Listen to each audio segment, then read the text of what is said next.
is Caitlin Glass, and I'm an anime voice actress. And from all of us at Nerd Guys, we'd like to give you a belated happy birthday. Oh, thank you. Right, so how did you get started with voice acting? I got started in voice acting in 2004. I was about to finish my degree in theater, and I met a director on the tour of a studio at Funimation who gave me an on-the-spot audition, and a few days later, I was working for them. 12 years later, I still am.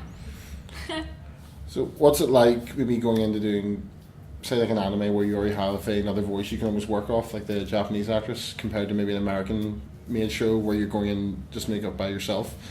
So it wasn't very well phrased. No. Also, I was thinking that my math was terrible. Like 2004 to 2014 doesn't make 12 years. But it was at the beginning of 2004, and 2014 is about to end. So I'm about to start my 12th year. Let me clarify. I can do math, even though I was a theater major. Okay. So the question about what's it like playing a character when the voice has already been established in a different language. It's nice to have something to listen to sometimes, but mainly we listen for a little bit of intent sometimes when we can't tell based on how it's drawn what emotion is supposed to be conveyed. You try and figure that out from a language that isn't your own. But otherwise, really, we come up with a voice that is appropriate in English for the character and their circumstances and how they're drawn. That's really it. We don't try to match what it sounds like in Japanese, because to English ears, that would be kind of grating sometimes or inappropriate. Other times it's perfectly fine. Whatever vocal quality they have in Japanese, apply that in English, and sometimes it works. But other times it just doesn't. You know, every anime heroine doesn't need to have a voice that's up in the rafters. We can't handle that, because the average English-speaking person, I think whether they're British or Irish or American, our voices are a little bit lower. So we make adjustments like that, something that is culturally more acceptable to our ears. So I have to ask as well, big FMA fan, how was it like to come back to do Winry again after so many years? I was asked that earlier today, and it doesn't really feel like coming back to anything. I never feel like I left Winry. I've played her for about 8 years because the length of the show, and then going to conventions and talking about it and doing the voice for people, and then there was a movie, and then we did some OVAs, and so she never really left, I guess. And we did Brotherhood, and after that, another movie as well. So it was just like spending time with a friend. I'm going to ask as well if you could give us a little bit of Winry. Of course I can. Edward, did you break your automail again? In 2010 I got married, and then, in 2009 I got married, but 2010, the last thing I directed was, well, 2 things actually, a little bit of Full Metal Alchemist Brotherhood, and then a show called Chaos Head, and then I moved to Spain, so I didn't direct anymore, and I don't live in Spain any longer, but you can't be an anime director when you live in Madrid, so... but I did direct for about 5 years. Have you ever watched any of the shows that you've voiced in before? Oh, of course. Many, but not all. Because there's just too many shows at this point, and I can't keep up with all of them.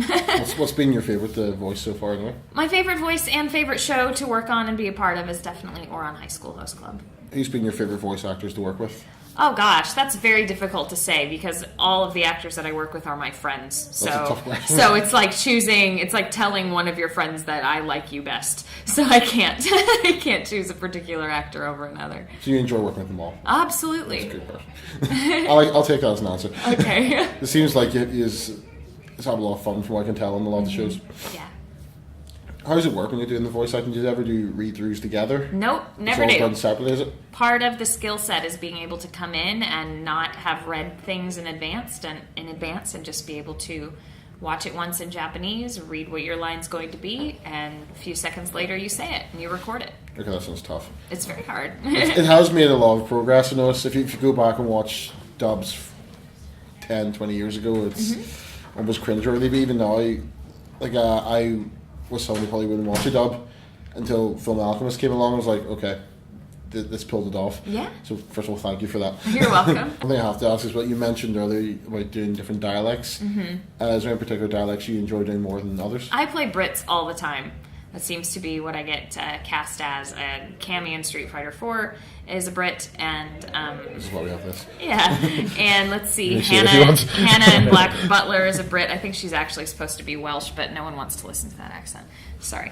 Okay, I'm just kidding. I think it's a lovely accent, but Very hard accent to do. it's very difficult. I haven't even attempted to do it, but I find that the Japanese like to call their characters Welsh, and I don't know why. I think they just want to make them from somewhere, and they go, oh, they'll be from Wales. Like, really?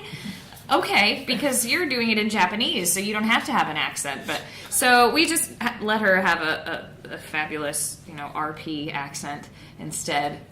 Though I did some singing in Welsh. So most of the time, That's very impressive. yeah, most of the time when I play characters with dialects, it'll be Brits. Though I get a bit of Russian.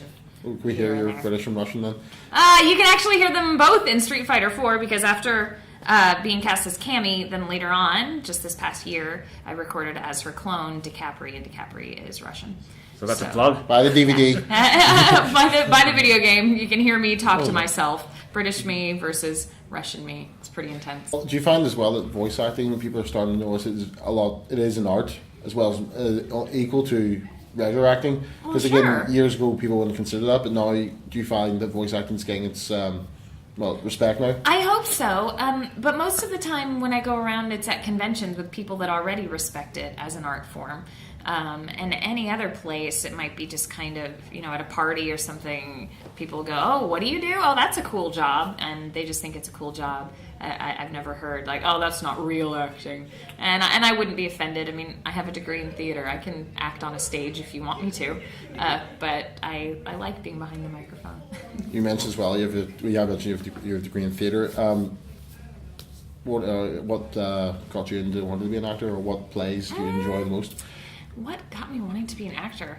I don't really know. I just tried it out when I was younger, and being on stage and watching friends be in plays and go, well, that looks like fun. And so I got involved in it, and I loved it. And when it came time to go to college, it was very simple for me. Like, well, I should do what I love doing most, which is acting. So that's what I did, without question. I know that not everybody has the same type of motivations when they go to school, and that's okay. But for me, while it is difficult being an actor, I wouldn't have it any other way. So what are your favourite plays? What's that? What are your favourite plays then? My favorite plays, I really enjoy Shakespeare a lot, and had I not gotten this job at Funimation, that kind of took me down a different path in life. I was planning on going to graduate school and studying the classics specifically to do lots and lots and lots of Shakespeare, and I still kind of sometimes wish that I had done that. I mean, I love my job voice acting, but I'd love to be doing some Shakespeare right about now too. Good choice. It's classic. Everyone likes a bit of Shakespeare. Yeah. So, again, you mentioned you go to a lot of conventions. What was that like when you first started going to conventions? Did you find it overwhelming to meet all the fans, or were you kind of... Strangely, I don't know how, it really wasn't very overwhelming. I don't know why. There's nothing else in my life going on that would make me understand what it feels like to be at a convention until I was at one, but I suppose it just kind of, I figured, well, this goes with the territory, and it's part of my job as an actor to present myself to the fans, so I just kind of tried to act professionally, and it helps that I really enjoy the work, and I'm as excited about it as the fans are, so it wasn't too overwhelming. It can get overwhelming, but it usually doesn't have anything to do with the fact that, oh my gosh, these are my fans. It has more to do with there are too many people, or this thing is unorganized, or something like that. But nothing about, like, I'm the actor and they're the fans. It's cool. It's I don't know. God, this makes me sound really arrogant, and I don't mean it like that at all. It's a very strange phenomenon that I cannot quite explain why I just feel at home at a convention, but I do. Nothing arrogant about that. Yeah, I have to ask as well. When you were having that on the spot audition with Funimation, did you ever think, oh God, this is going to take me, to go around the world and meet all these people? No, I never thought that. I was there on a tour, so I didn't think, the most that I was looking towards is maybe this would get me some work, like paid work as an actor, which would be a fantastic thing. And turned out that yes, it did, and it's interesting to think I hadn't even graduated from university yet, and I ended up with the job that would then become my career, essentially. Is there any part in one of the shows that you've done that you, even if maybe you weren't the right person for it, you would have loved to have had that? You like all the male parts, like maybe Edward Elric or something like that? No, I wouldn't want to be Ed. I really love Winry. I love playing Winry. But my favorite character in Full Metal, I have a couple. My favorite characters are Al and Scar. Yeah. Love Scar. Not at first, but he really grows on you.